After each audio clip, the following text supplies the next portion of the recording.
시편 37편 1절에서 11절 말씀을 한 절씩 교독하겠습니다.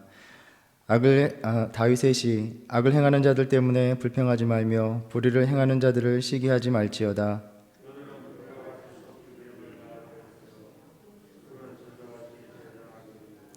여호와를 의뢰하고 선을 행하라. 땅에 머무는 동안 그의 성실을 먹을거리로 삼을지어다.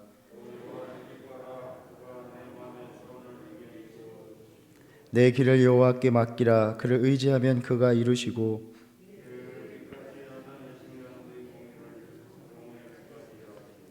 여호와 앞에 잠잠하고 참고 기다리라. 자기 길이 형통하며 악한 꾀를 이루는 자 때문에 불평하지 말지어다.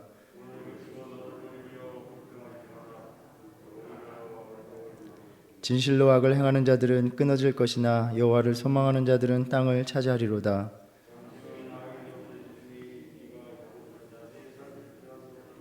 함께 읽겠습니다.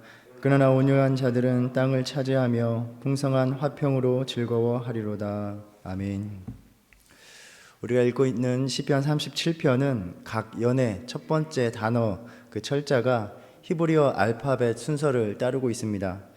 아마 시인은 이러한 알파벳 시를 지을 때에 알파벳에 맞는 단어를 찾기 위해서 많은 애를 썼을 것입니다.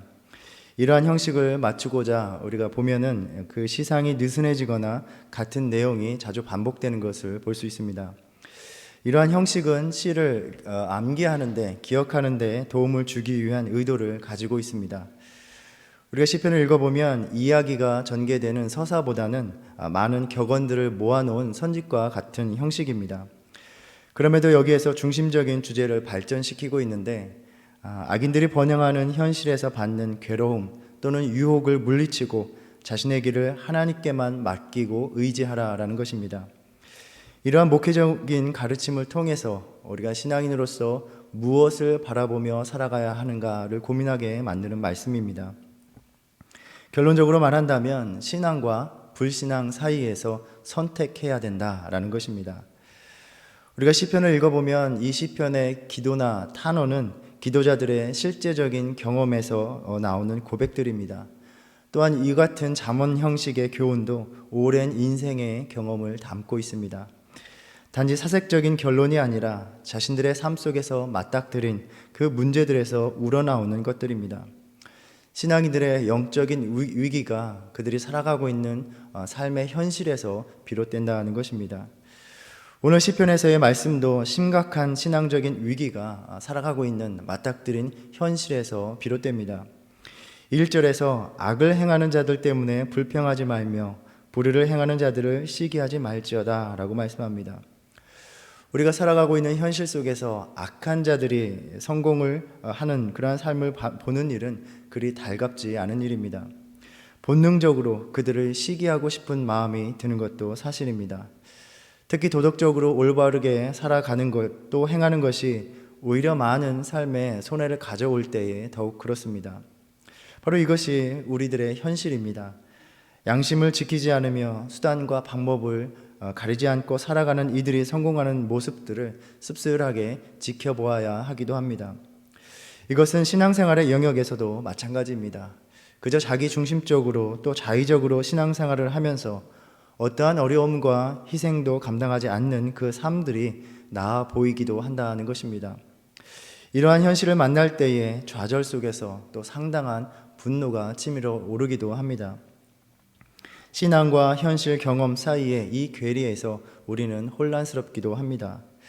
주님의 길을 올바로 따르지 않는 이들의 형통함과 번영이 우리의 믿음을 뒤흔들고 또 낙심하고 좌절하게 만듭니다. 오늘 말씀을 기록한 시편의 기자 다윗은 의인들이 실제로 이러한 상황에 빠질 수 있음을 잘 알고 있었습니다. 아마 자신의 인생과 또 신앙의 경험이었을 것입니다. 그런데 이러한 삶을 살아갈 때에 분명하게 알아야 될 것이 있다는 것입니다. 하나님께서 결국에는 악한 이들을, 악인들을 어떻게 대하시는가, 처리하시는가 하는 점입니다. 2절에서 그들은 풀과 같이 속히 배임을 당할 것이며 푸른 채소같이 쇠잔할 것이로다 라고 말씀하십니다. 하나님께서 그들의 삶과 또 행동을 보시면서 취하실 조치는 이미 확정되었다라는 것입니다. 우리는 때로 악인들이 누리는 그 현재의 삶에 대해서 많은 부러움과 시기를 보내기도 합니다. 그러나 악을 행하는 자들에게 하나님께서 장차 어떻게 행하실 것인가를 분명하게 의식할 때에 그들과 같은 삶을 살아가고자 하는 유혹에서 벗어나올 수 있다라는 것입니다. 이러한 관점에서 보면 믿음이란 현실 속에서 겪는 압력과 또 하나님께서 이루시는 미래 사이에서의 선택입니다. 요한계시록과 같은 묵시문학에서 우리는 왜 마지막 때에 종말에 어떠한 일이 일어날지를 분명히 알아야 한다라고 말씀하고 있는 것입니까? 앞으로 다가올 일들, 하나님께서 마지막 때에 행하실 일이 무엇인가를 분명히 알 때에 오늘 지금 주어진 현재를 어떻게 살아가야 할지를 우리가 결단할 수 있기 때문입니다. 그래서 시편 기자는 하나님께서 의인과 악인을 어떻게 다루고 계시는가, 그것을 계속해서 묘사하면서 악인들과는 다른 길을 갈 것을 권면하고 있습니다. 3절과 같이 여호와를 의뢰하고 선을 행하라, 땅에 머무는 동안 그의 성실을 먹을거리로 삼으라 라는 것입니다. 이 땅에 살아가면서 우리가 선을 행하는 이유는 무엇입니까? 선을 행하는 동기가 무엇인가를 이 구절에서 말씀해 주고 있습니다. 바로 하나님이 계시기 때문입니다. 하나님을 신뢰할 때에 우리는 선을 행할 수 있다는 것입니다. 우리 인간의 삶의 역사에 의인을 인자하심으로 대하고 악인을 심판하시는 하나님의 섭리가 놓여 있지 않다면 이 땅을 살아가면서 우리는 선을 행할 이유가 아무것도 없습니다. 하나님의 손길이 우리의 인생을 주관하지 않으신다면 우리의 선한 행위들이 복된 삶을 가져온다는 그 확실성이 사라지는 것입니다. 그래서 믿음은 이 하나님의 섭리를 믿고 하나님의 뜻대로 살아가는 것이 바로 믿음입니다. 우리는 이러한 섭리를 요셉의 이야기를 통해서 나누었습니다. 요셉의 인생을 이끌어 가시고 그가 당한 모든 악을 선으로 바꾸시는 하나님의 섭리가 없었다면 요셉은 보디발의 아내가 유혹할 때에 그것을 뿌리쳐 옥에 갇힐 이유가 하나도 없었습니다. 그가 총리가 되었을 때에 형들을 용서하고 선대할 이유가 없었습니다. 그러나 의인들의 삶과 그들의 행위들을 사용하시어서 이 땅에 선을 이루어 가시는 하나님의 섭리가 있기에 우리는 하나님을 신뢰하면서 오늘 또 하나님의 뜻을 선을 행하며 살아가는 것입니다. 그의 성실을 먹을거리로 삼을지어다 라는 문구에서 먹을거리로 삼는다 라는 것은 가축이 꼴을 먹는다는 그러한 의미가 있습니다. 이 구절에서 이 성실의 주체가 누구냐에 따라서 번역이 달라질 수 있습니다. 문자 그대로는 성실을 식물 삼으라 라는 정도입니다. 한편으로는 이 성실이 이 교훈, 이 가르침을 받는 자의 성실이 될 수도 있습니다. 그래서 이 땅에서 사는 동안 너는 성실히 살아가라 라는 의미가 됩니다. 그러나 이 성실의 주체가 하나님이라면 우리가 가진 본문처럼 의역하여서 그의 성실을 먹을거리로 삼으라로 읽을 수 있습니다.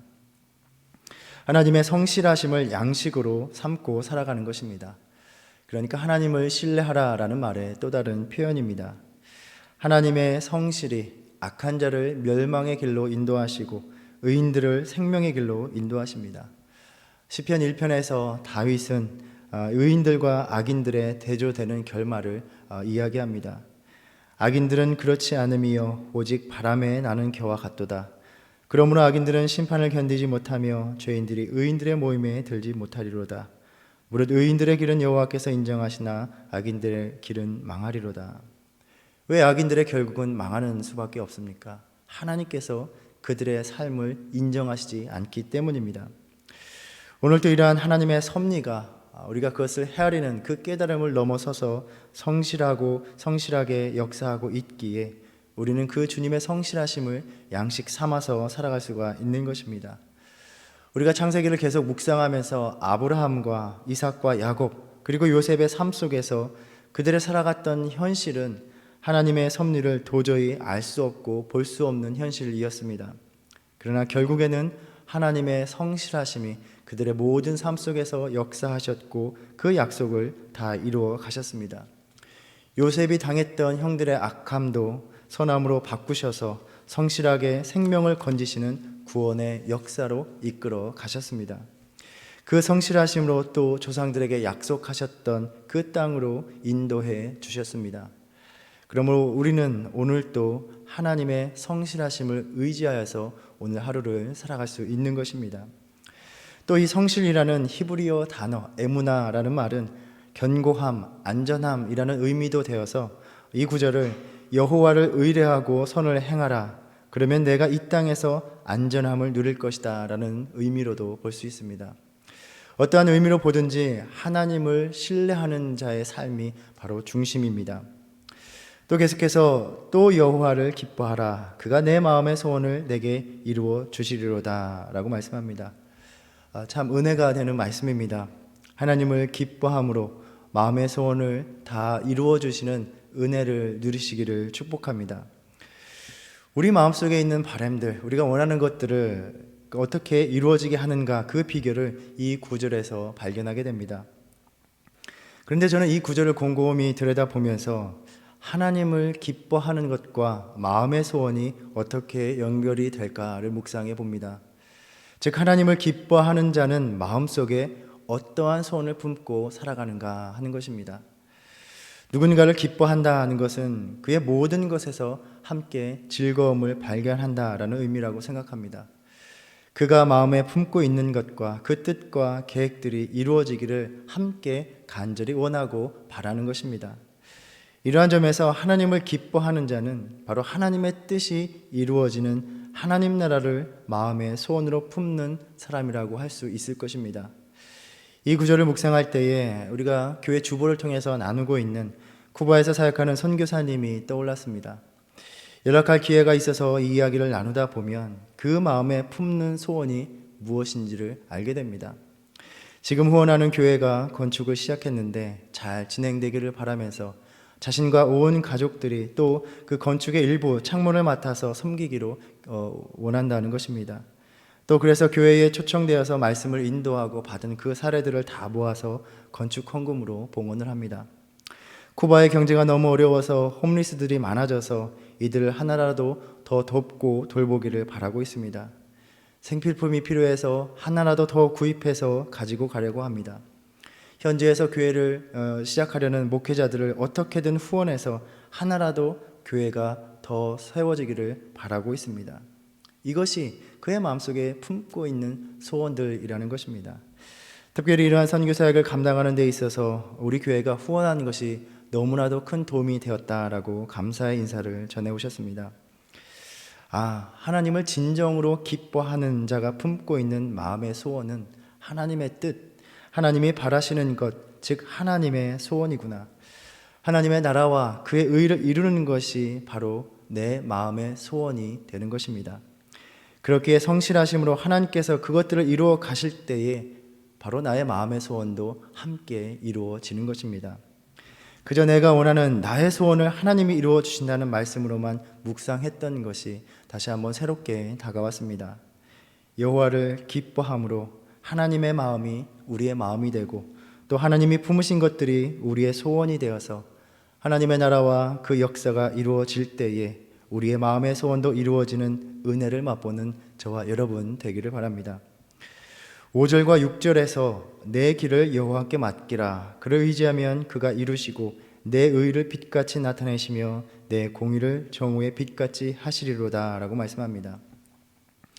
악인들의 번영에 대한 시기와 분노가 있는 것을 막는 유일한 대안이 바로 여기에 있습니다. 우리의 길을 주님께 맡겨드리는 일입니다. 그러면 인생의 모든 것을 이루시는 것은 내가 아니라 하나님이 되십니다. 하나님께 내어 맡기고 의지하는 신앙이 될 때에 악인들의 형통에 대한 시기와 분노에 가려졌던 우리 안에 품고 있었던 의와 공의가 빛처럼 비추게 되면서 우리는 더 이상 악인들을 향한 부러움, 또 절망, 낙심에서 벗어날 수 있다는 것입니다. 이 선교사님과 이야기를 나누다 보면 제가 가지고 있는 인간적인 고민들이 더 이상 선교사님에게는 문제가 되지 않고 있다는 것을 발견합니다. 그 모든 문제는 하나님께 맡기고 악인들의 삶을 신경 쓸 틈도 없습니다. 자신들의 삶과 문제는 하나님께 맡기고 살아갈 뿐입니다. 그는 하나님의 뜻을 이루기 위해서 살아갈 뿐입니다. 대강절에 주님을 기다리면서 다시 한번 우리들의 삶의 길을 주님께 맡기고 주님만 의지하는 신앙으로 나아갈 수 있는 저와 여러분 되기를 바랍니다. 7절에서 이 같은 주제의 교훈들이 계속해서 반복되고 있습니다. 여호와 앞에 잠잠하고 참고 기다리라. 자기 길이 형통하며 악한 꾀를 이루는 자 때문에 불평하지 말지어다. 우리가 하나님을 신뢰하며 산다는 것은 기다림을 필요로 합니다. 믿음은 어떠한 면에서 기다리는 일입니다. 하나님께서 지금도 우리의 시간을 다스리시면서 그 계획을 이루어 가고 계십니다. 요셉도 많은 생명을 건지시는 그 역사를 보기 위해서 숱한 인생의 시간을 기다림으로 보내야 했습니다. 아마 우리 성도님들도 지난날의 신앙의 여정 속에서 하나님께서 내 인생을 이렇게 인도하시려고 하셨구나 깨닫는 일들이 있으실 것입니다. 혹시 그때에 내가 조급해서 기다리지 못하고 다른 결정을 내렸다면 오히려 내 인생이 더 힘들어지고 어려워질 뻔했겠구나 하는 경험들입니다. 에가서 3장 25절에서 기다리는 자들에게나 구하는 영혼들에게 여호와는 선하시도다. 사람이 여호와의 구원을 바라고 잠잠히 기다림이 좋도다 라고 말씀하십니다. 선하고 인자하심이 영원한 하나님은 그 계획대로 분명하게 이루시는 미래를 가져오기 위해서 지금도 우리의 현실 속에서 일하고 계시는데, 우리가 지금 살아가는 이 현재를 그저 분을 내고 불평하며 보내는 것은 아무 유익이 안 된다라는 말씀입니다. 그래서 8절에서 오히려 그것은 악을 만들 뿐이다 라고 말씀하십니다. 분을 낼 때에 우리는 혈기로 행하게 되고 분별하지 못하고 다툼을 일으키며 죄된 행동을 일으킬 위험을 갖게 됩니다. 그래서 에베소서 4장 25절에서 분을 내어도 죄를 짓지 말며 해가 지도록 분을 품지 말라라고 말씀하십니다. 분노가 우리의 생각과 마음을 집어삼키기 전에 우리는 다스려야 하는 것입니다. 우리가 그 속에서 분명하게 의식해야 하는 것은 하나님께서 악인들을 어떻게 대하실 것인가 하는 것입니다. 시편 기자는 그래서 계속해서 악인들이 당할 운명에 대해서 말합니다. 9절과 10절에서 진실로 악을 행하는 자들은 끊어질 것이나 여호와를 소망하는 자들은 땅을 차지하리로다. 잠시 후에는 악인이 없어지리니 내가 그것을 자세히 살필지라도 없으리로다. 믿음의 삶이 기다림을 요구할지라도 악인들은 분명하게 심판의 날을 맞아 사라질 것이기 때문에 그들의 삶은 결국 헛되다라는 것입니다. 이와는 대조적으로 하나님을 소망하는 자, 여호와를 신뢰하는 자, 그 마음의 분과 노를 가라앉히는 온유한 자들은 땅을 차지하며 풍성한 화평으로 즐거워하리로다 라고 말씀합니다. 우리가 땅에 대한 이야기를 보면 하나님께서 아브라함에게 주셨던 그 약속이었고, 땅을 차지한다는 것은 그 약속이 실현되는 것을 상징합니다. 또 역사를 보면 이스라엘 백성들은 자신들의 땅을 잃고 심판을 받아서 이방 땅에서 땅이 없는 자, 포로로 살아갔습니다. 그렇기에 땅을 차지하고 살아간다라는 것은 하나님의 다스리심 안에서 하나님께서 약속한 복을 누리며 살아가는 삶을 의미합니다. 이 말씀을 통하여 악인들의 형통을 보는 오늘의 삶 속에서, 현실 속에서 그 삶에 현혹되지 말고 하나님께서 그들에게 내리실 처분이 무엇인가를 분명히 알고 하나님을 기다리는 가운데 우리들의 삶을 온전히 하나님께 맡기고 하나님을 신뢰하며 살아가라 라고 말씀하십니다. 신앙은 기다림을 필요로 합니다. 우리가 대강절을 보내며 온전히 우리의 화평한 삶을 이루시기 위해서 오시는 주님을 기다리는 저와 여러분의 믿음 되기를 바랍니다. 오늘 또 우리의 삶을 주님께 다 내어 맡김으로써 우리의 길을 인도하시며 우리 안에 있는 의와 공의를 빛같이 나타내시사 우리 안에 있는 모든 좌절과 낙심을 물리쳐 주시는 은혜를 누리시는 하루가 되시기를 주님의 이름으로 축원합니다. 기도하겠습니다. 여호와를 기뻐하라. 그가 내 마음의 소원을 내게 이루어 주시리로다 약속하셨습니다. 오늘 또 우리의 삶 속에 오셔서 불의한 인생들로 인하여 낙심과 원망으로 시들어가는 우리의 삶을 붙들어 주시옵소서. 대강절에 주님을 기다리며 우리의 가는 길을 온전히 주님께 맡기고 주님만을 의지함으로 우리의 능과 힘이 아닌 주님의 능력으로 이루시는 복되고 화평한 삶을 누리는 은혜를 맛보게 하여 주시옵소서. 곤고한 삶 속에 있는 주의 자녀들을 붙들어 주시고 오늘도 잠잠하여 참고 기다릴 수 있는 믿음을 허락하사 본을 내며 죄짓지 않게 하시고 온전히 하나님을 기뻐함으로 살아가는 하루가 되게 하여 주시옵소서. 예수님의 이름으로 기도드립니다. 아멘. 하늘에 계신 우리 아버지여, 이름이 거룩히 여김을 받으시오며 나라의 임하옵시며 뜻이 하늘에서 이룬 것 같이 땅에서도 이루어지이다. 오늘날 우리에게 일용할 양식을 주옵시고 우리가 우리에게 죄 지은 자를 사하여 주은 것 같이 우리의 죄를 사하여 주옵시고 우리를 시험에 들게 하지 마옵시고 다만 악에서 구하옵소서. 나라와 권세와 영광이 아버지께 영원히 있사옵나이다. 아멘.